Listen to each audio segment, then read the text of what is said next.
today's show is called Faith as Currency.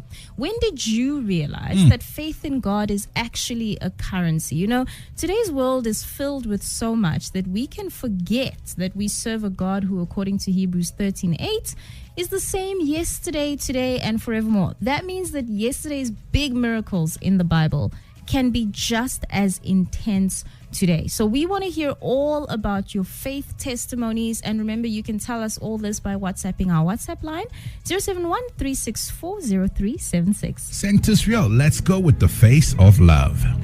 Letitia Van Billy, take over. We're talking about faith as currency. You know, the thing about faith is you typically find faith and obedience working hand in hand. Let's go to the famous Hebrews 11:1 that says, "Now faith is confidence in what we hope for and assurance about what we do not see." The thing about faith is that what we do not see does not mean that God has not already accomplished it. This is why faith and obedience work hand in hand, because we have to be guided by the God who not only sees our end from our beginning, but also plans for it, as is stated in Jeremiah 29:11.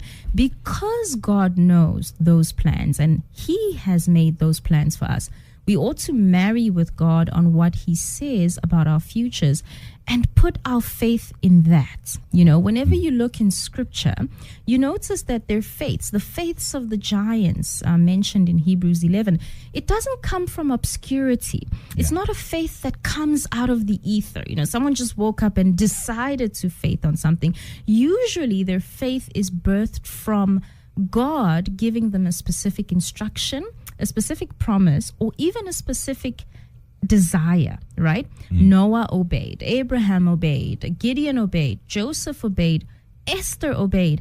These were not just answered prayers through faith. They were actually answered acts of obedience through faith. We obey God because we have faith in Him over looking at our circumstance. And I've been saying this over the past couple of weeks during the faith series, because a lot of our disappointments is us faithing in something that God never actually spoke about.